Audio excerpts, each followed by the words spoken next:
Hello everyone and welcome to today's video. It has been just a few days over a month since I have given birth. So this is my 1 month postpartum update. I'm going to be talking about everything from body changes to tearing to my favorite products that I have been using postpartum wise and also nursing wise. Let's go ahead and jump into this update. I don't have like any notes really. I'm just gonna keep this very casual. Also, if you guys have any questions for me, make sure to leave it in the comments below. I do my best to get back to everybody. Right after birth, if you guys watched my birth vlog or if you watched my birth story, you know that my son had gotten stuck. His shoulders got stuck. During that process, I remember thinking in my head when I was pushing him out, I remember thinking, I am going to be totally destroyed at the end of this, just because of how hard I was pushing. Turns out, thankfully, I did not rip at all. And I've had a few people ask me, like, what's my secret, why I didn't tear. I think the biggest thing is really listening to your body. As a woman, your body was made to have babies. So really just being in tune with what you're feeling, and when you feel the need to push. People also ask like what I did to prepare for birth.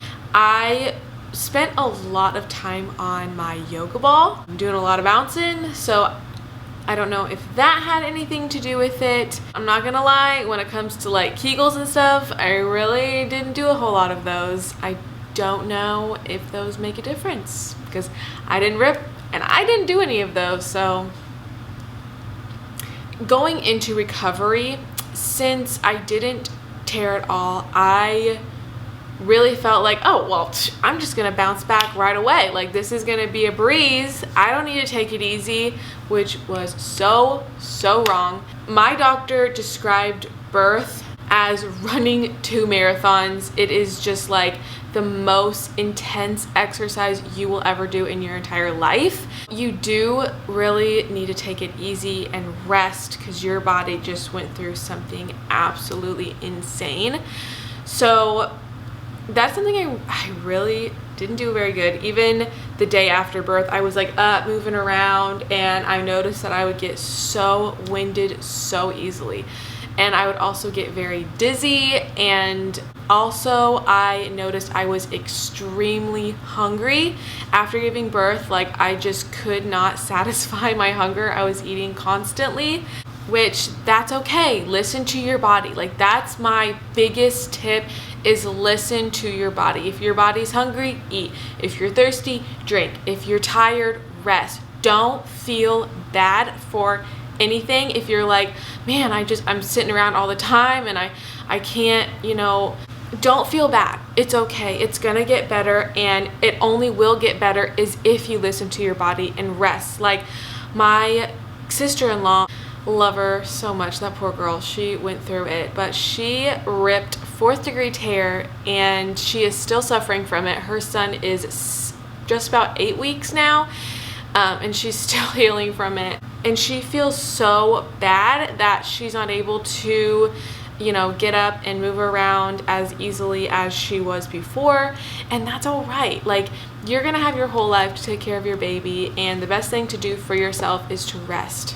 Another big thing that I didn't mention is sometimes, you can do all these things to prepare your body and be listening to your body in labor, but sometimes you're just gonna tear. And it also has a lot to do with your baby's positioning. Like with my sister-in-law, her baby was sunny side up, and so her doctor said there was really nothing she could have done. Like, that was just gonna happen. And anyone that is going through postpartum right now and did tear, I just want you to know that it will get better and it's okay to rest. That's just like the biggest thing. Like, don't feel bad, because I remember with my daughter, I only tore a little bit and I still was out. Something that I did deal with a lot of is just feeling extremely heavy down there. I don't remember feeling that much pressure with my daughter. I might have, but I don't know why I don't remember that. Maybe just the fact that I ripped, that was kind of distracting me from any other pain I was having. But yeah, this round I've really experienced a lot of just pressure down there, especially like when I would go to the bathroom. Now that's something else if you have never given birth, is the first poop after you've given birth. It is very terrifying. Any thought of anything coming out at that area is just very scary. So my best tip for that is to make sure you are loaded up on stool softeners. You will thank me.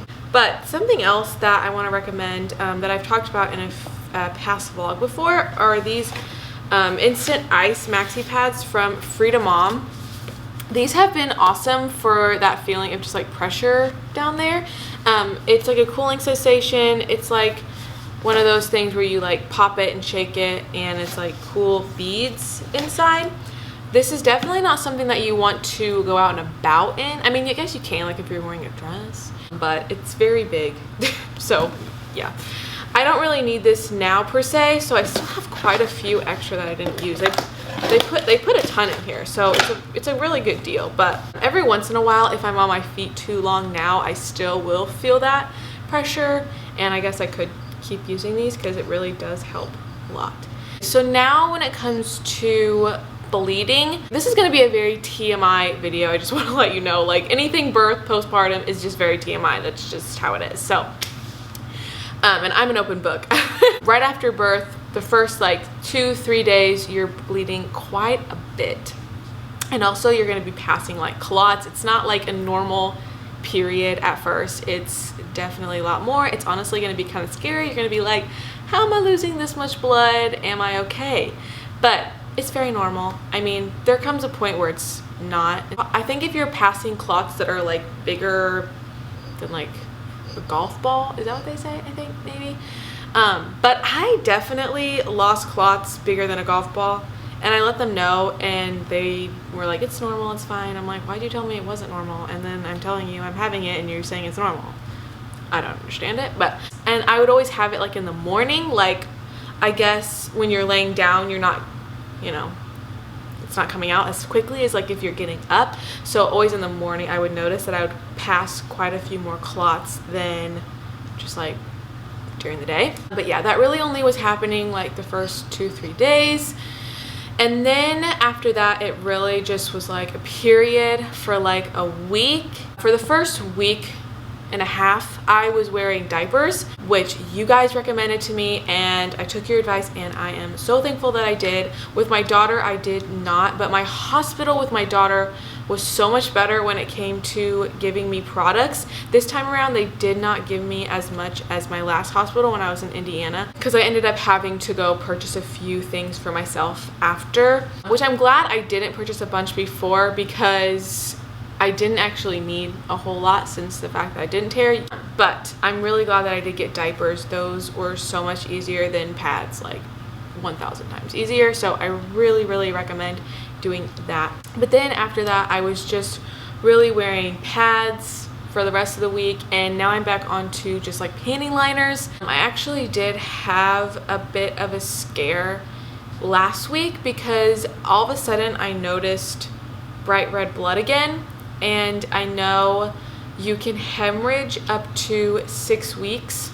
I also was noticing I was getting headaches. I was getting a lot of headaches, which I never really suffered from headaches before. I did get the epidural, and they say that headaches can be due to getting the epidural. Also, what I think my problem is just exhaustion. I think I was just suffering from really bad exhaustion, which I will get into that more so. But when it comes to bleeding, I still am bleeding a little bit, and I googled the bright red blood, and I guess that's actually normal. There's like different stages that your body is going through postpartum wise, and I can't remember what the stage is called that I'm in right now, but that's actually a normal thing. My body is now shedding like scar tissue, maybe, don't quote me on it, but anyway, whatever, it's normal. If you're having that, it's normal.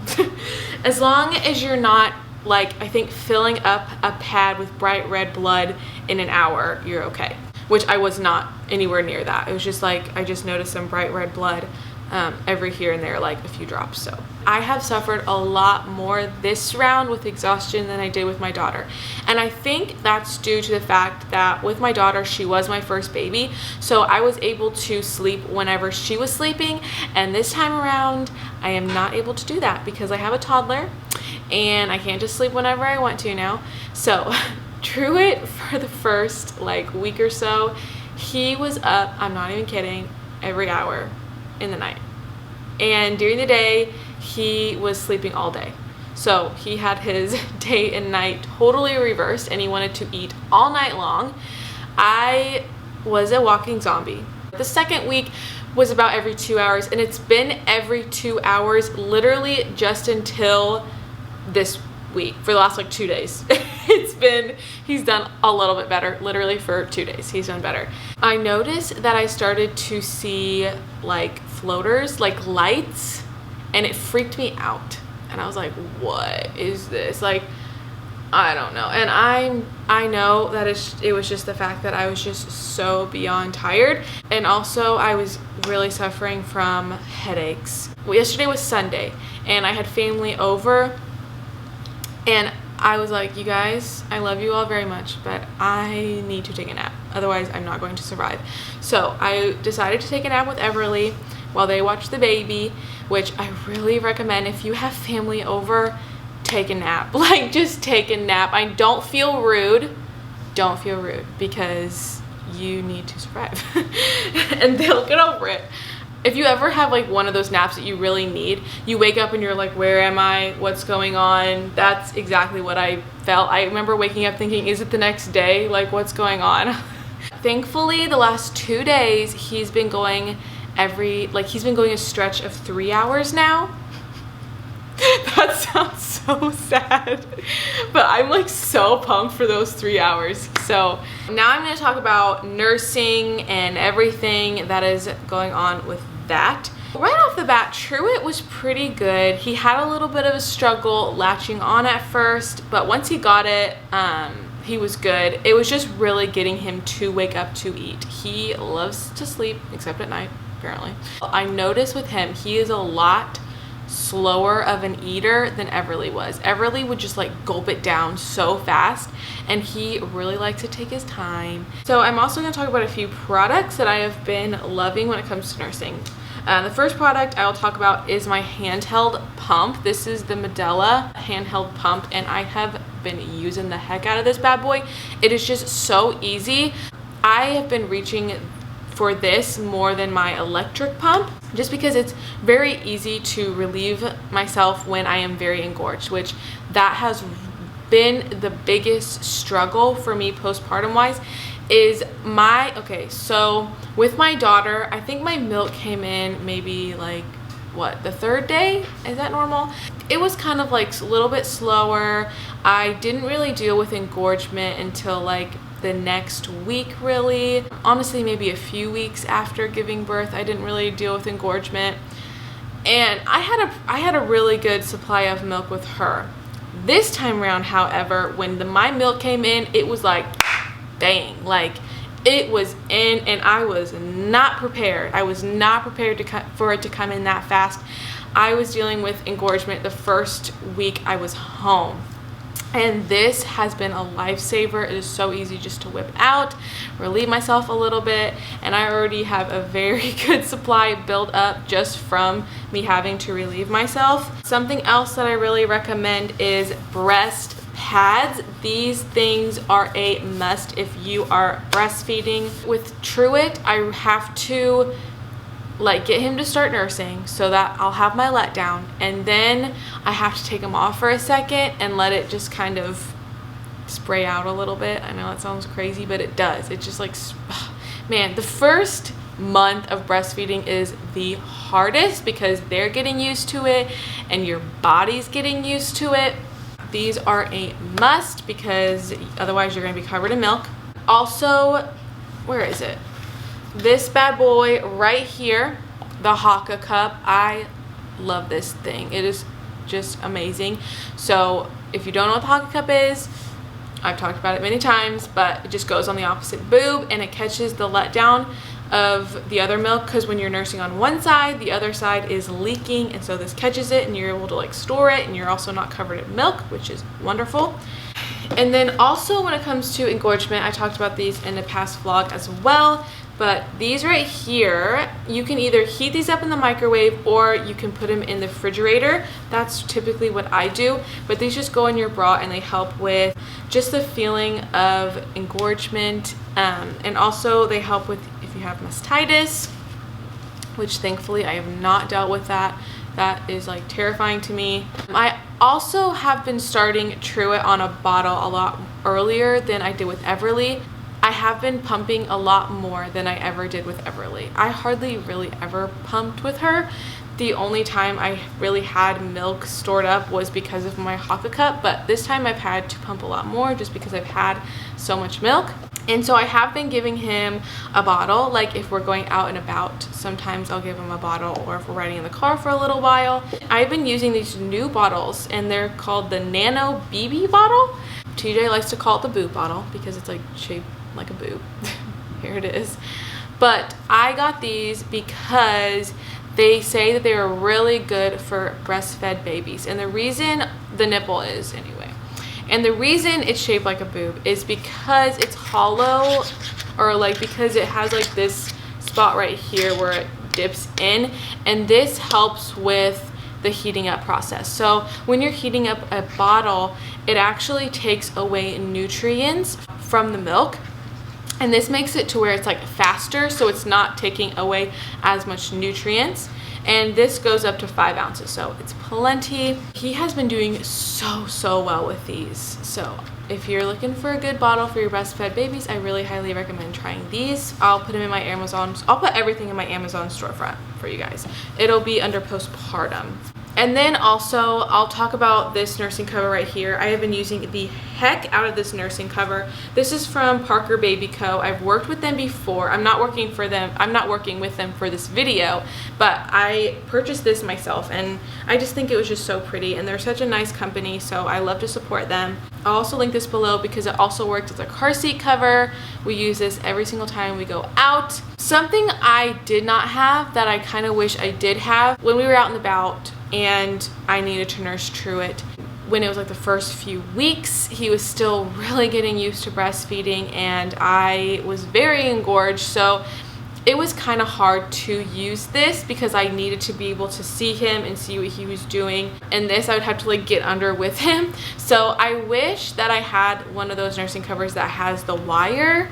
So if you're gonna be a new mommy and you're planning on breastfeeding, I really highly recommend getting one with a wire, just while your baby's like really figuring it out. Now I'm gonna talk about body changes and all that fun stuff. So at the end of my pregnancy, I had gained a total of 50 pounds, which is fine. That's what my body did this time, and that's okay. I truly believe that when you're pregnant, your body is gonna do what it needs to do, and you don't give yourself a hard time. Some people gain barely anything and some people gain a lot. My body got big very quickly.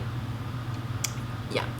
So that caused a lot more stretch marks this time around than I had with my daughter. With my daughter, I barely had any stretch marks, and this time around, that is not the case. I have a lot more stretch marks, which I was kind of sad about while I was pregnant, because I started noticing them while I was pregnant, and I felt very out of control because my belly was just getting so big at such a rapid pace, and there was like nothing I could do about it. But now I'm like, who cares? You know, like honestly, it's just a reminder that I had a baby and my body went through a crazy experience. Last time with my daughter, I did get a lot of stretch marks on my boobs from breastfeeding, and this time around I have not had any stretch marks. So those stretch marks last time actually totally faded. I mean, if you look really close, you can see like the white, like they've turned totally white, but you like they're pretty much non-existent, and I haven't had any this round. So that's been nice. But they're all on my stomach. And then I also have a few like on the sides of my hips, I've noticed. Because not only is your belly growing in pregnancy, which sometimes I think women are so hard on themselves, like you're also gonna grow like in your hip area because your body is expanding for birth, for a child to come out of you. And so I've noticed some stretch marks on my hips. It's not a ton. Those are really not that bad, but I did get more so than I did with Everly. Right after birth, I lost I think I lost like 12 pounds, like right after. And now I'm at about 25 pounds that I've lost. So I still got a ways to go. For some reason in my head, I was just being so hard on myself, thinking that with my daughter, that I was already so much smaller than I was at this point that I am now, which I'm so happy that I took photos of myself like last pregnancy, because now I can kind of like look back and remember like, oh, I look pretty much the same. I really recommend taking photos of your body. Not only is it just so cool to see the difference, but sometimes you can get in your head that you're so much bigger than you are, or you are so much smaller at this point, like, I don't know. But really this time around, I'm trying to just enjoy the newborn stage and just love my body for every stage that it goes through. Because if you don't love yourself, like if I don't love myself now, I'm not gonna love myself when I get to my goal weight. Because honestly, your body's aging, you're never going to look the same. So you can't look at the past and be like, oh my gosh, like I just wish I could get back to there, because you're not.